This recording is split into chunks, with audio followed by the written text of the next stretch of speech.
Thumb on that ledge. No, you really utilize it. Yeah, tell me if you like it. I was counting. And I would say it'd be nicer a little bit more back, but it might just be the There's size two of my different hands. sizes. Yeah. The Roland has the smaller size. This is the longer one. Yeah. So try it without using the thumb ledge and then try it with. I'll do 2 rounds of each. Yeah. Yeah, what's that? All right, 2 rounds without. Good. Okay, a little sloppy, but now try it with.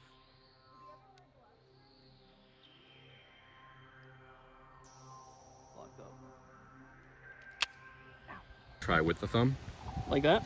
Yep, just really put some weight into that thumb rest. All right. Gas pedal, if you will. Ready? Yep. Now try it without.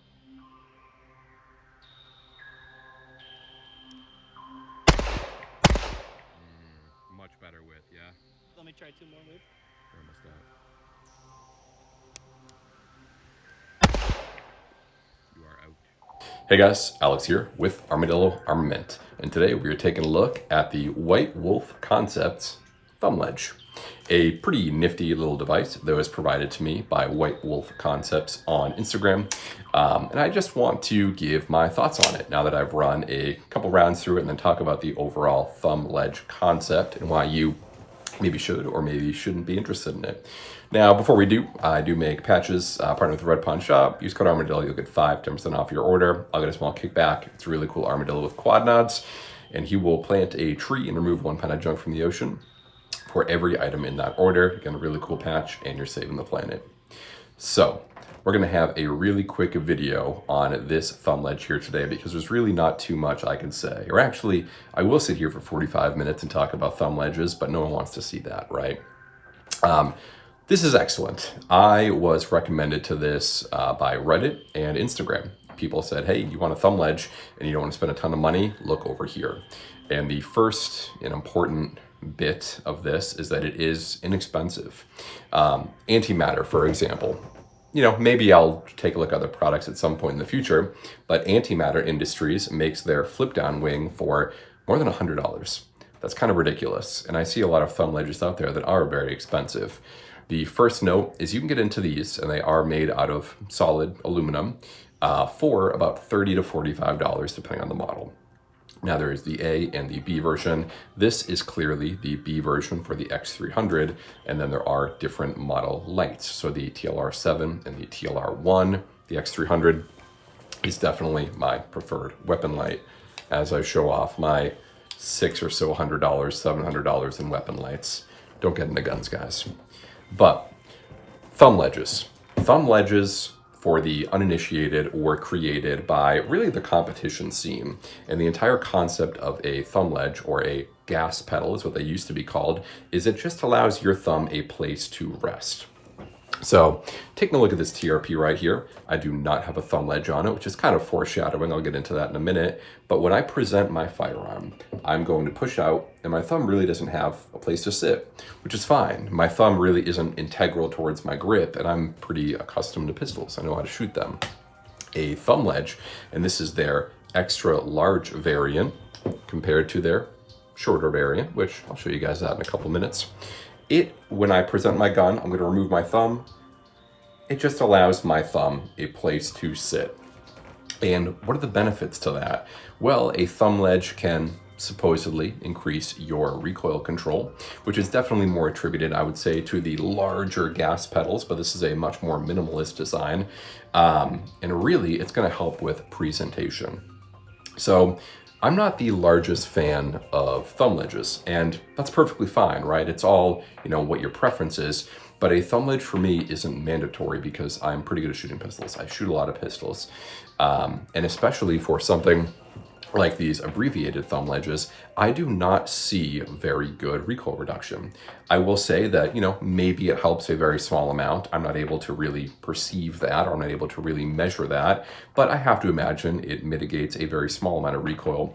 But really, where these thumb ledges come into play, in my opinion, is going to be new shooters. New shooters and people that are not very good at dots. So the largest problem with getting into the red dot game is when you present your gun, you're gonna do this. Oh, where's my dot? There it is, right? I have shot red dots for so long that I no longer have that. I'm gonna turn my dot on, I'm gonna present, close my eyes, raise them, perfect. It was perfectly in the center of my window. It's actually a little bit high, but regardless, I'm good with dots. So I don't need to worry about that. But for many people out there, when they take a pistol that has a dot mounted on it and they present it, they are not going to know where that dot is immediately. It's going to be outside of their window and they're going to be kind of fishing for it. This right here is a problem with your grip, right? If you are not gripping the pistol properly and presenting the pistol properly, you're going to lose that dot. It is really a presentation issue. So thumb ledges, for me, one of the largest benefits I see in them is the fact that I get to push out my firearm and it is always going to be, I'm going to have a proper thumbs forward grip every time I do so. So when I do hand this to a new shooter, which I do have a video of myself doing that with a friend of mine, he's always doing that good grip. How many times do you go to the range with your girlfriend or friends and you say, hey, double thumbs forward grip, double thumbs forward grip, double thumbs forward grip, because eventually they get lazy and they try to teacup it, or they try to do this, or they try to, they try to do weird stuff. This is a clear indicator of where your thumb is going to be and allows you to put proper pressure on the gun. And that's really one of my favorite things about this. Now, thumb ledges, once again, I'm not seeing insane recoil mitigation from this, and I'm not saying it's going to increase your draw time. However, if you are struggling with red dots, this is a very small upgrade I could see to your firearm that could potentially benefit you. And once again, it is very inexpensive, which is probably the most important part of this. Now, when it comes to thumb ledges, once again, we're getting back to recoil. If you are shooting a more stout caliber, let's just say 45 ACP, I could definitely see this mitigating a very small amount of recoil because I am putting downward pressure onto the system. I'm not seeing anything huge with my setups, but that's just my anecdotal experience. Now, I do want to give you guys a little bit of a difference between the Glock models and the 1911 models. And what I mean by that is there aren't separate models. There is only the thumb ledge for A and B X300s, as well as the short or the longer configuration. This right here is the longer configuration, and as such is going to pull back a little bit over the trigger, really right around the trigger guard, or middle of the trigger guard. And that's good and bad, so let's talk about it. Well, the long one is going to provide my thumb the most real estate, right? You can see here that it goes halfway up my thumb. It gives me a lot of real estate there, and that's great. The shorter one, and I have pretty long fingers, but the shorter one is just gonna be about the tip of my thumb, right? What are the pros and cons of that? Well, the pro is you're gonna have, once again, much more real estate to push down the gun. The negative that I noticed with the extra large one is really the actuation of the X300. I'm gonna show you guys what I mean with that. If I'm using the extra large one, instead of being able to, on my TRP right here that doesn't have one on, I can just rock my thumb down and be ready to game, right? Bam. Sorry for blinding you guys. With this one, I'm not really able to do that. I instead have to retract my thumb and then bring it down, and there is a pretty sharp edge right here. So you are not going to get as good of X300 activation, which is a large negative for some people, especially if you are law enforcement or if you really care about your white light usage. Maybe this isn't the product for you, or maybe that's something you need to train around. Now, once again, if we go to the shorter model, that's not going to be anywhere near as much of a problem because yes, it does go over the X300 switches, but when I present, I can still kind of go down and get past it. But you'll see here that the edge is still kind of hitting my thumb. So it's not going to be optimal if you are looking to utilize your white light, utilize your white light more than a lot of us. I own X300s. I'm not law enforcement, I'm not military, and I've never had to use one in a defensive situation. I mostly keep it on there just in case. But let's be realistic. These are range guns, right? I'm hoping I never have the opportunity to ever fire this at an individual. And because of that, I really don't need to treat it as so much of a self-defense gun. Now, I will, because that's just who I am. However, if your gun is more of a range toy, this could be a great addition for you, but just know that if you really care about your X300 like Ergonomics, I wouldn't recommend this product. Now, another couple notes I do have is on the Glock, you will see that the thumb ledge is very flush with the frame. Okay, there's almost no gap there, very small gap. And this used to live on my TRP, but I've since taken it off the TRP. On the 1911, you will see that there is quite a gap between that. And once again, that's because it is a universal design. I've tested this on a P226 as well as a USP. And everything is just gonna fit a little bit differently, but where that becomes important is holsters. Now, on the website, they say that it does fit a majority of holsters, and they're not wrong. This right here is a T-Rex Arms Ragnarok, one of my favorite holsters that I have hundreds and hundreds and hundreds of reps on. And this is with the extra large version. This is for Glock 34. You will see that it goes in there perfectly fine, right? If you look down, it's not like bulging out in any way whatsoever.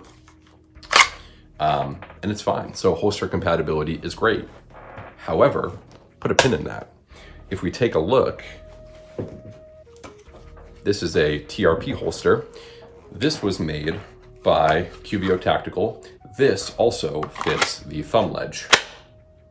Okay, and this doesn't have a thumb ledge on it, but just take my word for it. This also does fit the thumb ledge, no gap whatsoever, and it's adjusted for it.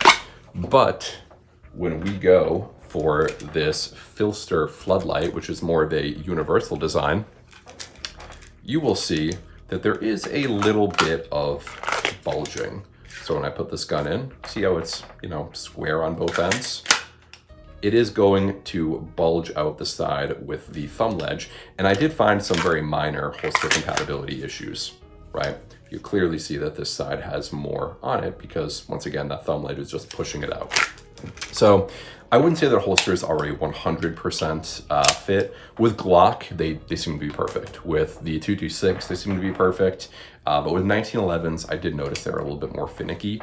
And this is maybe not positioned towards the 2011 crowd, but 1911 and 2011 owners are going to be people that are going to be looking at this product because the thumb ledge, I don't want to say originated in the 2011 game, but it is a very popular addition there. One of the kind of reasons it exists, I'd say, is competition in 2011s.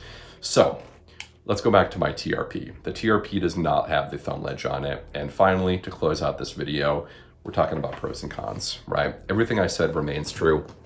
If you are looking for perfect X300 ergonomics and you don't want this to be interfering with your X300 at all, don't get it. But if you are looking for a little bit of a performance boost, or you are a new shooter and you're interested in the points that I raised, definitely, this is a great addition. For my TRP, this is one of my favorite guns, if not my favorite gun at this point. And this is more of a self-defense gun, as well as a gun that I do kind of treat in a duty capacity. And as such, I don't have a thumb ledge on it because it is going to bow out some of the holsters that I have, and I don't want the X300 to be impacted whatsoever, right? So it really does just come down to your priorities.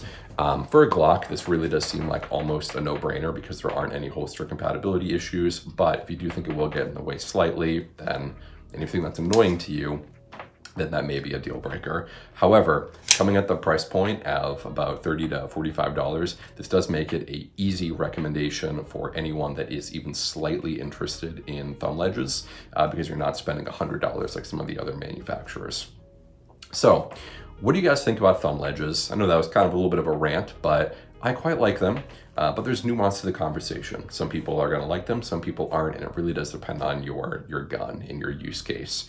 But tell me what you guys think down below. Thanks for tuning in, guys. Catch you in the next one.